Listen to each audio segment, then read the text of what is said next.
He stopped her, for no reason. He accused her of lying. But when he tried to take control, he learned the hard way. She was the wrong one to mess with. The late afternoon sun hung low in Baton Rouge, Louisiana, casting long, golden shadows on the cracked sidewalks. Imani Harper walked down the street with quiet strength. She had the kind of confidence that comes from years of training and knowing exactly who you are. Her dark, brown eyes scanned the neighborhood. It felt familiar, but also strange, like a childhood home you haven't seen in a long time. She hadn't been back for 7 years, not since she joined the army, not since her mother's funeral. It was odd how little had changed. The same corner store, with its faded soda ads, the same barber shop, its old sign barely holding on, the same basketball court, where kids played like it was life or death, the sounds of laughter, the distant chatter, the smell of fried catfish from Miss Laverne's restaurant. It all pulled her back into memories she hadn't thought about in years. She adjusted her duffel bag. She wasn't dressed like a soldier, just a plain t-shirt, cargo pants, and worn sneakers. But even in regular clothes, she carried herself differently. Shoulders back, chin up, steps measured. It was something she couldn't turn off. Her father used to call it warrior posture. She smiled a little, thinking of him. He would have been proud if he were still alive. As she walked past a group of teenage boys outside a store, one of them, maybe 16, looked up, did a double take, and nodded respectfully. "You military?" he asked. Imani paused, meeting his gaze. "Something like that," she replied. The boy grinned. "Figured. My cousin's in the army. He walks like you." Before she could say anything, his friend called him inside. And just like that, he was gone. She took a slow breath. Moments like that reminded her why she fought, why she kept going. She had spent years in places most people only saw in war movies: Kandahar, Fallujah, Mogadishu. She had led teams through the dark of night, through chaos and gunfire, through sandstorms that blocked out sound and light. And now, here she was, back home, walking streets that felt both familiar and foreign. She had spent her 20s in war zones, her 30s trying to understand what war had done to her. And now, at 40, she wasn't even sure what home meant anymore, but her thoughts were interrupted. A police car rolled up beside her, going slow, too slow. She knew the drill. The window rolled down, and a rough voice called out, "Excuse me, miss." She stopped, turned slightly, and there he was, Officer Derek Simmons, white, mid-40s, crew cut, thick arms, and a smirk. That said he was enjoying this way too much. His mirrored sunglasses hid his eyes, but she could feel them, looking her up and down, like she didn't belong. "Mind telling me what you're doing around here?" he asked. Imani looked at him for a moment. Face expressionless. She had met men like him before, men who saw a confident black woman and thought it was a challenge. She shifted the strap of her duffel bag. "Just walking." "Where to?" he asked. She raised an eyebrow. "Didn't realize I needed a plan to walk down my own street." Simmons didn't like that. His smirk faded. "We've had some break-ins around here," he said. "Got to make sure everything's in order." "You see me breaking into something?" He didn't say anything, but a muscle in his jaw twitch. He leaned against the open window, breathed out sharply. "Just doing my job." Imani exhaled through her nose, fought the urge to shake her head. "Well, I'm just walking." She could feel the situation changing. Simmons wasn't looking for a chat. He wanted control, and something about her, The way she stood, the way she didn't flinch, the way she didn't back down, wasn't sitting right with him. She had two choices: keep talking or walk away. But before she could decide, Simmons parked the car. "Hold on a second. Let's see some ID." Imani didn't move. She had been trained for moments like this, trained to assess threats. And right now, she wasn't just looking at a cop, she was looking at a man who was getting way too comfortable with his power. And she knew one thing: this wasn't going to end easily. The street was quiet, except for the distant sound of traffic and the occasional chatter from a nearby store. But in that moment, nothing else mattered. The tension between Imani and Officer Derek Simmons was thick, hanging in the air like a storm about to break. She didn't move. She didn't flinch. "ID," Simmons repeated. His voice? Less patient this time. Imani glanced at his hands, his right thumb resting near the latch of his holster. A silent warning. Whether he meant it or not, she could feel people watching.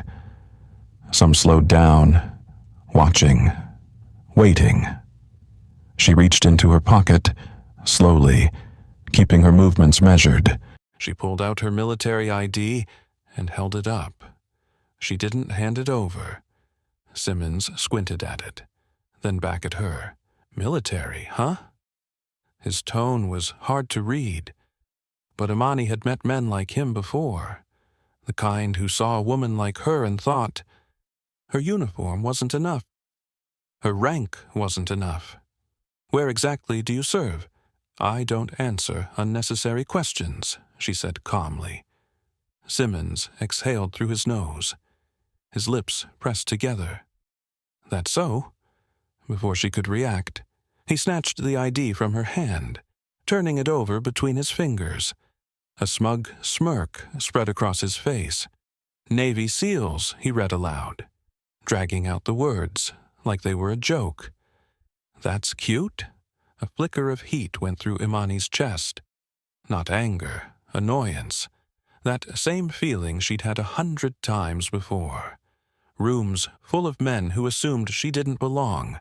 Her voice was firm, controlled. "Return it." Simmons studied her, tilting his head, as if deciding whether she was worth the trouble. "You know, I've been on the force for 20 years. Seen all kinds of people come through this neighborhood." He paused. "Never met a woman Navy SEAL before. You sure this isn't a fake?" The insult was so obvious, so ridiculous. Imani almost laughed. "You can run it through your system," she said flatly. "You'll find out soon enough." But that wasn't what Simmons wanted. He wanted a reaction. He turned the card over again, his lips curling, like he had already decided she was lying. "You expect me to believe you've been out there fighting for this country?" He scoffed. "Please." A shift happened, and Imani noticed it. The people watching. Their curiosity was changing. This wasn't just a traffic stop anymore. It was something else. A young woman stood on the sidewalk, phone in her hand, recording. She wasn't hiding it. She wanted Simmons to see. Because that was the thing about power. It changed, depending on who was watching. Simmons noticed. His shoulders straightened. His stance shifted. "You got a problem?" he asked the woman. She didn't answer. She just kept recording. Imani smirked. Now, Simmons was the one being watched. He looked back at her, jaw tight. "I don't appreciate people trying to make a show out of me doing my job." "Then stop putting on a show," Imani said. A flash of something dark went through his expression. He stepped closer. Just an inch, but it was enough. A deliberate move. A challenge. Imani didn't move. "I don't know who you think you are," Simmons said, his voice low, "but out here, I make the calls." Her smile was subtle, just enough to let him know. He was making a mistake. You sure about that? Simmons' grip tightened on her ID, and then he did exactly what she expected. He reached for her wrist. Bad idea. The moment Derek Simmons' fingers touched Imani's wrist, she moved. Fast, precise, calculated. Her arm shifted, just enough to break his grip before it even fully formed. Not aggressively, not in a way that could be mistaken for an attack. Just enough to show control. Simmons' eyes flickered with surprise. He hadn't expected that. The crowd watching grew larger.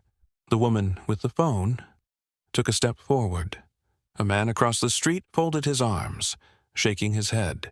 A couple by a food truck stopped eating entirely. All eyes were on them. Imani let a breath slip through her nose, steadying herself. Her training had drilled it into her bones. Discipline first, always. That's assault, Harper. Simmons' voice was too confident, like he thought those words alone gave him power. Imani barely blinked. It's called avoiding unnecessary contact. His expression darkened. You think this is a joke? She tilted her head slightly. Do I look like I'm laughing? A flicker of frustration passed over his face. Simmons had expected submission, cooperation at the very least. Instead, he was getting resistance, wrapped in calm, unshakable, and he didn't like it. His hand moved toward his radio. Dispatch. I need backup. Backup for what? Imani cut in smoothly, his mouth pressed into a thin line. For an uncooperative suspect. A scoff came from the crowd. Someone muttered, "This is some bull." The woman with the phone spoke up. Uncooperative? You're the only one getting loud. Simmons' ears burned red, but he didn't turn toward her. He was too locked in, too deep in his own pride. Imani could see it. She had been in enough tense situations to recognize a man at a breaking point. Simmons wasn't going to back down. Not now. Not with so many eyes on him. She had to choose her next words carefully. "Officer Simmons," she said, tone measured. "You're making a mistake." His nostrils flared. You made the mistake when you decided you could walk away from me." He took a step closer. One step too many. Turn around, hands behind your back. Imani inhaled slowly. She could feel the shift in energy. The moment was spiraling. She knew where this was headed. Simmons wanted to make an example out of her. He wanted her in cuffs. Not because she had done anything wrong, but because she hadn't obeyed him. And that she could not allow. The crowd sensed it too. A murmur rolled through them. People were moving, phones up higher. The air grew thick with unspoken tension. Imani could feel her pulse steadying, her instincts sharpening. She had three choices: let him cuff her, give in, allow herself to be treated like a criminal in front of the entire neighborhood. Not an option. Run, force a chase, even worse, or stop this before it escalated into something neither of them could come back from. She chose the third. "Simmons," she said, her voice calm but firm, "if you put those cuffs on me, you're going to regret it." His smirk returned, but this time it was forced. "That a threat?" Imani's eyes never wavered. "It's a fact." But Simmons had already made up his mind. His hand dropped to his belt, and that was the last mistake he made that day. The moment Simmons reached for his cuffs, Imani moved, fast, smooth, intentional. Before his fingers could even brush the metal, she pivoted. A simple shift of her stance, a calculated redirection. One step forward, one step to the side. Nothing more. But it was enough. Simmons' balance wavered. His eyes widened, just for a fraction of a second, as he realized he wasn't in control anymore. Imani didn't attack. She didn't need to. All she did was remove herself from his grasp in a way that was so seamless, so precise, that Simmons looked ridiculous. To the crowd, it must have seemed like he was fumbling, stumbling over his own feet. And that was worse than any punch. The gasps from the bystanders confirmed it. "Damn, she slipped right out of that," someone muttered. The young woman with the phone zoomed in. Expression? Unreadable. Simmons' face? Flushed crimson. His breath? Came quicker now, chest rising, falling. Like he had just been insulted in the worst way imaginable. Imani stood completely still, her hands relaxed at her sides. "Officer Simmons," she said, slow, careful. "You're losing control of the situation." His jaw clenched so tight. She thought his teeth might crack. She had humiliated him, without even touching him. He couldn't let that stand. "Turn around, hands behind your back." His voice, sharp, clipped, pure frustration. Imani exhaled through her nose. For what? Resisting arrest? A wave of murmurs rolled through the crowd. "Arrest for what?" A man near the corner store called out. "We all saw that. She didn't touch you, man." Simmons ignored them. His fingers flexed, itching for something to grab onto. Imani had seen this before. A man, backed into a corner, desperate to regain his power. She gave him one last chance. "You don't want to do this," she said evenly. "Think carefully." Simmons' breathing grew heavier, his pride screaming at him, demanding he take control, prove his authority, put her in her place. So he made his choice. He lunged. Bad move. Imani's body reacted before her mind even had to. Her foot shifted. Her hands moved. She caught his wrist midair, twisted, just enough to redirect his momentum, and suddenly, Simmons was the one, off balance. In less than a second, she had him turned, his own arm, bent in a way that made movement impossible. She hadn't hurt him, hadn't even applied full force, but to the onlookers, the recording cameras, and most importantly, to Simmons himself, he had just been flipped like a rookie. And that was worse than anything else. A man in uniform, outmatched, in broad daylight, in front of an entire crowd, by a woman he thought he could intimidate. Silence. Simmons' breath, hard, uneven, his body stiff in shock. Imani held him there for just a second longer, long enough for him to understand. Then she let go. Simmons stumbled forward. Before catching himself, his arms flailed, just for a second, just long enough for every phone camera to capture it. The crowd erupted. "Oh, no way, she just flipped his—" The woman recording shook her head, grinning. "Now I got every second of that." Simmons' hands curled into fists. His entire body radiated pure humiliation.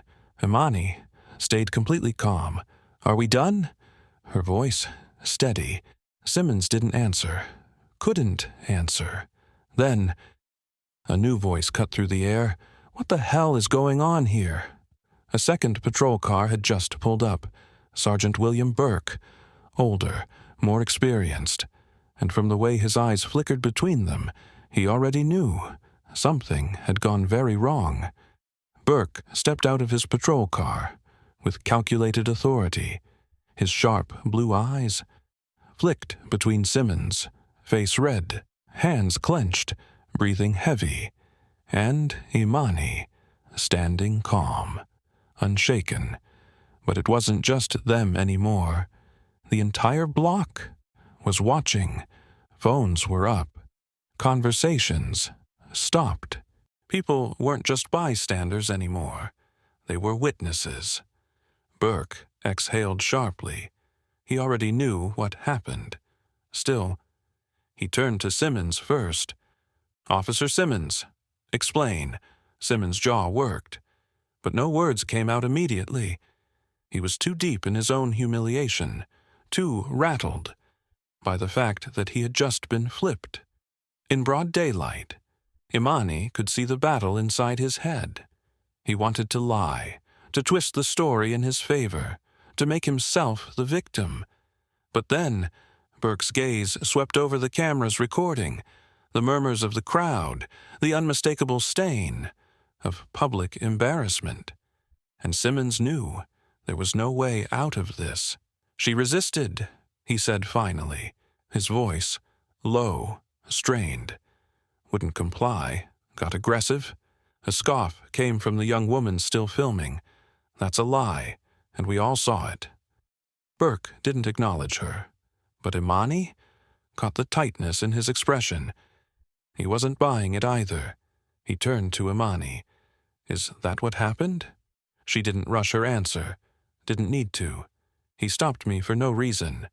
Asked for my ID, I gave it to him. Then he accused me of lying about who I am." She paused, just long enough for the weight of her words to settle. "When I refused to let him put cuffs on me for nothing, he reached for me. I stopped him." Burke exhaled slowly. He was assessing, calculating. He knew the optics of this.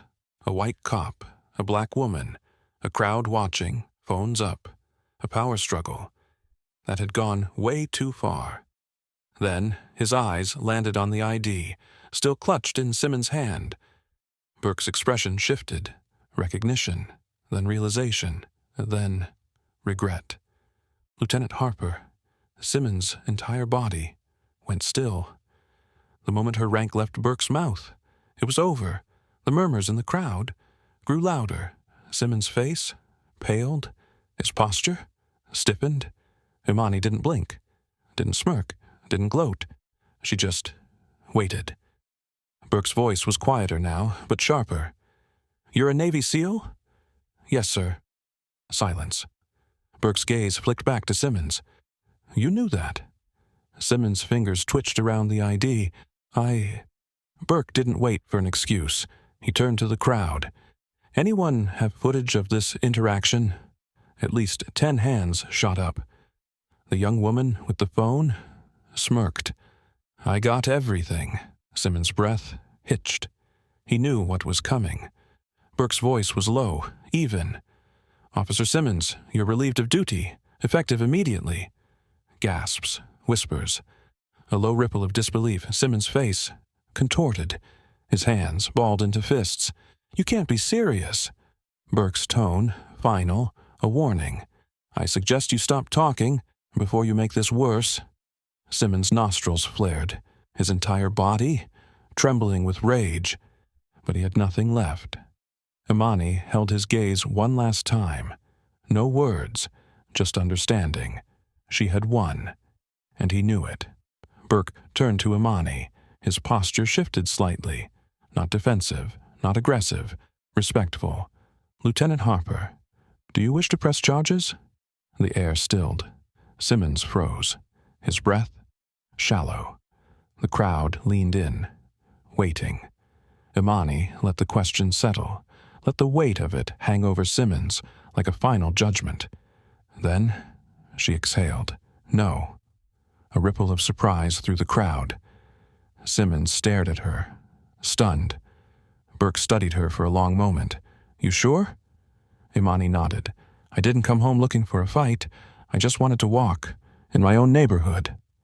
The words hit hard. Burke sighed, rubbing the bridge of his nose. "Understood." "What happens to him now?" she asked. Burke didn't sugarcoat it. "Internal review. Likely suspension, maybe worse." Simmons looked sick. Imani didn't react. It wasn't her concern anymore. She turned to leave. But then, Simmons did something no one expected. He spoke. His voice, quiet, stiff. "Why? Why not press charges?" Imani stopped, turned back just enough to meet his eyes. Her answer? Simple. "Because I already taught you the lesson you needed to learn." And with that, she walked away. Imani walked down the sidewalk, shoulders squared. steps steady. She didn't need to turn around. She knew every eye in the crowd. Followed her departure. Somewhere behind her, Simmons still stood, his entire career crumbling around him. A voice from the crowd cut through the silence. That's what happens when you mess with the wrong one. A few quiet chuckles, some murmurs, the tension shifting. A moment people wouldn't forget. Burke didn't move for a few seconds, his eyes locked on Simmons. "Go home, Officer Simmons." Simmons didn't argue, didn't speak. He just turned stiffly, made his way back to his squad car, his hands tight by his sides. The cameras followed him. His humiliation, now public record. The moment the door slammed shut behind him, Burke exhaled and turned to the crowd. "Show's over, folks." Some people left, others lingered, still murmuring. The young woman with the phone gave Burke a hard stare, lowered her camera. "He'll be back on duty in a few weeks, won't he?" she asked. Unimpressed, Burke didn't answer. He knew better than to make promises. Just send the footage in. Then he headed back to his car. Imani kept walking, but she wasn't aimless. She wasn't the type to get rattled, not anymore. Years of training, deployments, high-pressure missions had built something inside her, something solid, something that couldn't be shaken. But that didn't mean she was numb. As she passed the storefront, she caught her reflection in the glass. Same stance, same confidence, but something deep in her chest still burned. It wasn't anger, it was frustration. Not just at Simmons, not just at this one encounter, but at the fact that it never really ended. She had faced worse than him overseas, but having to fight the same battles at home, that left a weight in her stomach. Her father's voice rang in her ears. "Pick your fights, win the ones that matter." She had won this one. But how many more would there be? She kept walking, pushing the thought aside. Inside the police station, the fallout had already begun. Burke sat at his desk, the weight of the situation sinking in. The footage had already been submitted. The precinct would have no choice but to review it. And Simmons, he was done. Maybe not officially, maybe not immediately, but his reputation wouldn't recover, his authority shattered, and that was something no badge could fix. Burke sighed, rubbing his temples. He had known Simmons had a problem, had ignored the signs, but now it was on record, and the city was watching. Imani sat on the back steps of her father's old house. The worn wooden planks creaked slightly beneath her. The air was warm, thick with the scent of cut grass, and the distant sizzle of something frying in a neighbor's kitchen. She let her shoulders relax. For the first time all day, she was home. But what did that even mean anymore? Her hands rested on her knees. Fingers? Absently tracing the seams of her cargo pants. She'd spent years fighting battles overseas, defending a country that still couldn't always see her for what she was. And today had been a reminder of that. The screen door behind her creaked open. "You always sit like that when you're thinking." She didn't have to turn. She knew the voice. Uncle Ray. He stepped onto the porch, lowering himself onto the steps beside her. Broad shoulders, gray at his temples. A man who had seen his own share of fights. Just not the kind with bullets. He set a bottle of iced tea beside her, then popped his own open with a quiet hiss. For a moment, they just sat there. Then Ray exhaled through his nose. "So, you made the news." Imani huffed, a small dry chuckle. "Wasn't planning on it." Ray shook his head. "Never are.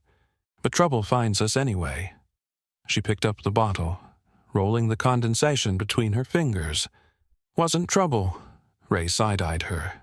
Wasn't peace either. She didn't answer right away. Because he wasn't wrong. Imani had been trained to engage enemies, to neutralize threats, to walk into danger, and come out the other side.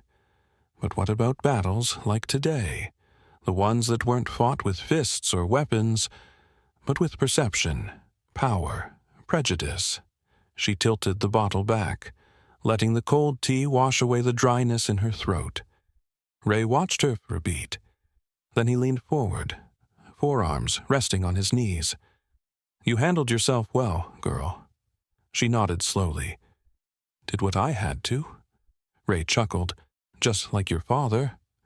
That made her smile. Her father had always taught her that strength wasn't just about fighting. It was about knowing when not to. Ray's tone was thoughtful. Simmons will feel this for a long time. But more than that, a lot of people saw what happened today, and they'll remember it. Imani turned the bottle in her hands. Does it ever change anything? She asked. Or do we just keep fighting the same fight over and over? Ray sighed, rubbing a hand over his beard. You're asking the wrong question. She glanced at him. He tapped his bottle against his knee. The question isn't whether it changes everything. It's whether it changes something.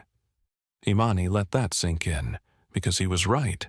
She hadn't walked away from today changing the world. But maybe she had changed something. Maybe some kid in that crowd saw what happened and realized he didn't have to shrink when authority got in his face. Maybe some other officer saw it and thought twice about pulling the same stunt.